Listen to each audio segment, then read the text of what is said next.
नमस्कार दोस्तों। दो मुद्दे हैं आज। पहला तो आप लोगों को मालूम है किस तरीके से राम मंदिर के मसले के ऊपर दिल्ली विश्वविद्यालय में जो सेमिनार हो रहा है उसके मसले पर, और दूसरा आमिर खान के को जिस तरीके से गद्दार और देशद्रोही कहने की एक नई परंपरा इस देश के अंदर शुरू हुई उसके मसले पर। हम इसके खिलाफ कतई नहीं है कि विश्वविद्यालयों के अंदर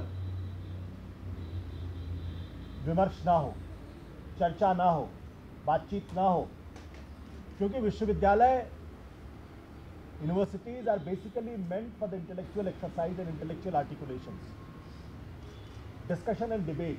वी बिलीव इन डेमोक्रेसी। लेकिन अगर विश्वविद्यालयों का इस्तेमाल अगर सांप्रदायिक राजनीति को फैलाने के लिए किया जाएगा तो उस पर हमें घोर आपत्ति है। और मैं आम आदमी पार्टी की तरफ से इस बात को बड़ी गंभीरता के साथ कहना चाहता हूं कि बिहार चुनाव में बुरी और करारी हार के बाद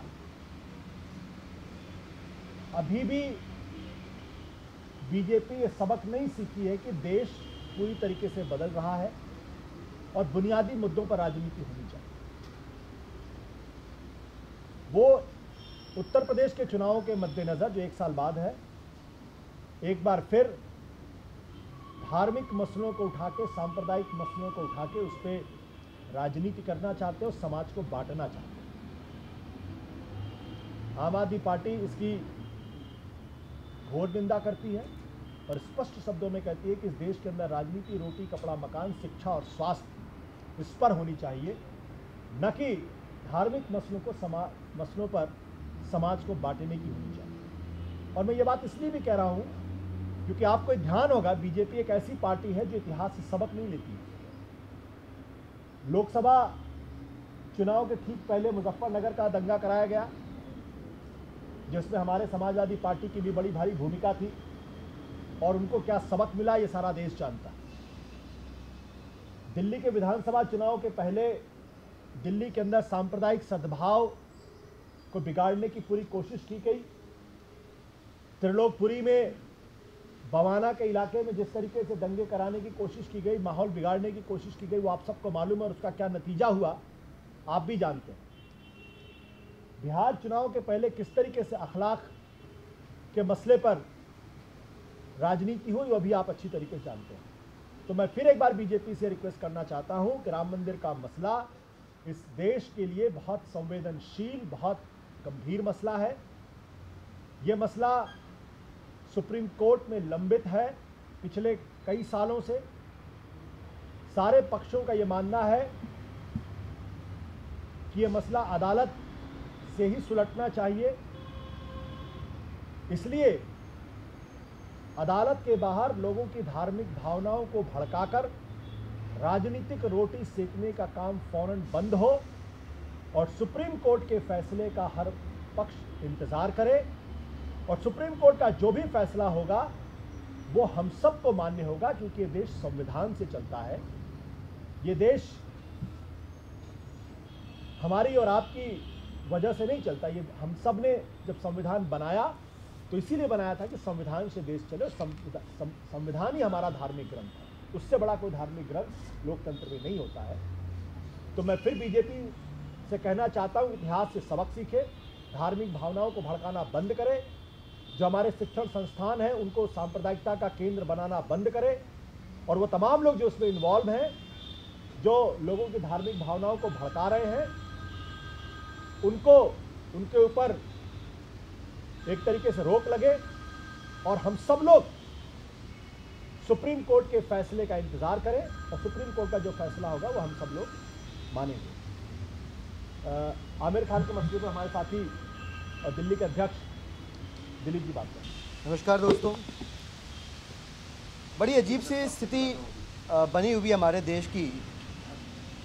अपनी सहिष्णुता की वजह से कभी पूरे विश्व में अपना परचम लहराने वाला देश आज की तारीख में सवालों के कटघरे में खड़ा है, क्योंकि इस देश में कुछ लोग ऐसे हैं, इस देश की राजनीति के चलाने वाले कुछ ऐसे कर्णधार मिल गए हैं नए जो कदम कदम पर ये साबित करने पर तुले हुए हैं कि हम इंक्लूसिव नहीं हैं, हम सबको साथ लेकर चलने में असफल हैं। और जो हमारे साथ नहीं चलता वो गद्दार हो जाता है, वो नक्सली हो जाता है, वो देशद्रोही हो जाता है। जो हमारे विचारों से इत्तेफाक नहीं रखता, हम उसको इस देश में जीने नहीं देंगे। और एक अलग किस्म का माहौल बनाया जाता है पंसारे, कलबुर्गी से लेकर के और तमाम जो हत्याएं हुई हैं पिछले कुछ दिनों में। इस बदलती हुई सोशियो पॉलिटिकल सिचुएशन के ऊपर अगर कोई कमेंट करता है उसको गद्दार कहा जाता है। अभी बीते दिनों की बात है, आमिर खान साहब ने अपनी मन में जो उनके आया, उन्होंने पूरी ईमानदारी के साथ, जो कोई विवादित बात नहीं थी, बहुत ईमानदारी से उन्होंने अपनी बात को रखा, उसको तोड़ मरोड़ के अपने फ़ायदे के लिए जैसे भी समझ सकते थे नेतागण समझे। और कल क्या होता है, आमिर खान साहब अब किसी पर्चे के मोहताज नहीं हैं। इस देश में कला को, मंच को, अभिनय को नई ऊंचाइयों तक ले गए हैं। वो अपने आप में बॉलीवुड के ख्यातिलब्ध हस्ताक्षर हैं जिनको किसी के परिचय की ज़रूरत नहीं है। और दुख तब होता है जब भारतीय जनता पार्टी के प्रबुद्ध और तथाकथित वो भी कलाकार हैं, एक कलाकार कम से कम हम मानते हैं, समझते हैं कि वो दूसरे कलाकार की इज्जत करेगा, क्योंकि कला की वजह से ही मनोज तिवारी जी को जाना जाता रहा है। सांसद बनने से पहले उनको देश प्रसिद्ध उनकी कला ने बनाया। सांसदी का जब चुनाव लड़े तो वो क्षेत्रीय सांसद होकर रह गए थे। जिस जगह पे वो पहुंचे हुए थे सांसद बनने से पहले, कला ने पहुंचाया था। और एक कलाकार होने के बावजूद अपने से बहुत ज़्यादा सीनियर, बहुत ज़्यादा प्रतिष्ठित, बहुत ज़्यादा प्रतिभावान कलाकार को गद्दार कहना राजनीति से प्रेरित होकर, ये बहुत दुर्भाग्यपूर्ण है, देशद्रोही का बहुत दुखद है। देश प्रेम का ठेका आप ही के कंधे पे नहीं है।